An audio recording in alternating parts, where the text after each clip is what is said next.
In the words of Diaz, everybody is on steroids. Like, and let me just explain to people, like, let's say, like, I'll use Phuket as example.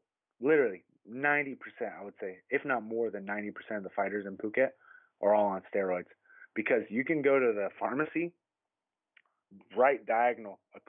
I don't know. People don't know on the road where Tiger Muay Thai is and Phuket Top Team. There is like 7 gyms on this one, like three. It's like a 3 kilometer road, and there's like 7 gyms.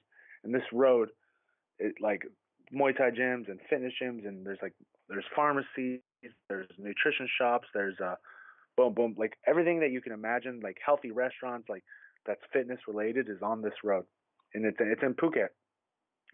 All the pharmacies there sell steroids over the counter. Um, the one of the biggest nutrition shops, Phuket Pro Nutrition, which used to sponsor me before back in the day. They used to give me a monthly allowance to represent them in all my fights. But they have a lot of people don't know Phuket Pro Nutrition. They have a folder or like a big binder of like their special selection, and all it is and it's right there at the counter. You just or if it's not at the counter, you just ask the guy behind the desk, hey, can I see the what steroids you got or whatever, and they got them all, like everything you can imagine, and it's just right there over the counter, and you can just pay, and it's supposedly like way cheaper than what you'd get it in other countries as well. Like in one of the big things in Australia, the immigration and Australia customs is so hard to get anything through. So a lot of like bodybuilders in Australia, they do their bulking season or their off cycle season or whatever. They'll come to Phuket for 3 months, 4 months, and do their juice cycle, their training cycles in Phuket, juice up to the max while they're in Thailand. Boom, then they go back to Australia, and they have to be natural in Australia just because they just can't get any steroid. Like it's super hard to get steroids in Australia. So that's real common. You'll see a lot of huge, bulky ass dudes. Even at Tiger, like you'll see tons and tons of dudes.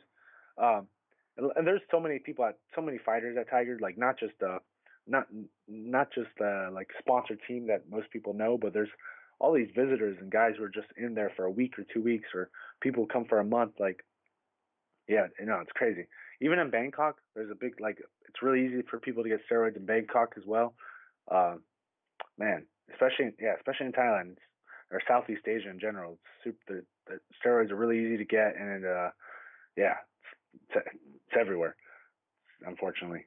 So I've been at a few gyms, bro. I've been at a few gyms where, like, man, I'll tell you some more stuff off there, if we can. But even in China, they got doctors for their fighters. They got man, I would just say, like, they got factories. Like the way the factory is for the, like, gyms are like factories to make the super athletes, and they got the gym takes care of the fighter. They house them, feed them, uh, give them all their nutritional supplements.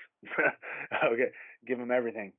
Train them. And the guys live at the gym, or they live at this accommodation right near the gym or something. And I've been at a few gyms in China that do this, and yeah, they juice them up. They do everything. It's crazy, bro. Um, yeah, look, if anybody you see that looks too perfect, like, I know that sounds, they're like, oh, it's hard work. It's just something, like, man, I work hard. You know what I mean? I've been working hard for a long time. Like, like I don't look like that. I'm not fucking just. I'm the skinniest. I'm the tallest, skinniest, fucking lightweight and featherweight for a reason, I guess. But man, you get these fighters that just like look too, like, they just look too perfect, and they're just bulking, or their nipples are popping out, like they like guys who have hard nipples forever. They're on these fucking hormones and stuff, and yeah, it's crazy, dude. And as far as what's going on with like USADA and Jon Jones, it's all. I think that's all bullshit. I think that's fucking crazy that a picogram. I was watching that Joe Rogan. They said it's like if you cut up a piece of salt in 50 million pieces, one of those pieces is what he tested for.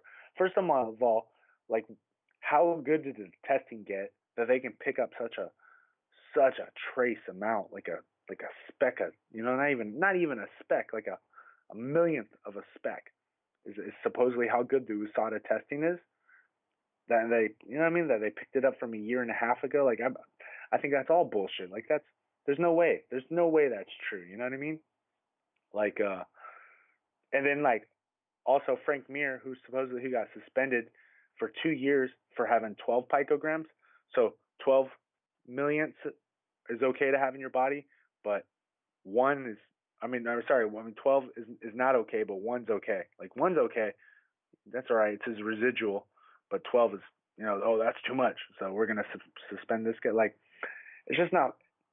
I will say about this with the UFC, it's just not fair the way they treat some fighters over the other fighters, and how like, you know, like what, even same thing with Connor. Connor can break the bus and destroy a whole card, force fighters to get canceled with injuries and stuff, and they're just gonna shift their whole business around these couple star fighters, you know. So move a whole card from Vegas to Los Angeles or to Southern California just because of this. It's absolutely crazy. Even Japan doesn't test. Like none of these shows in Japan, I fought for Pancrase, Shuto. None of them test for steroids. None of them care. Like there's no test. There's no test in Korea for steroids. There's no test even in the Philippines. I know there's that big old Do Gyum Lee and Mark Striegel thing. We all freaked. Like I actually thought there was supposed to be new testing, but the one test they're talking about is a drug test for methamphetamine and THC.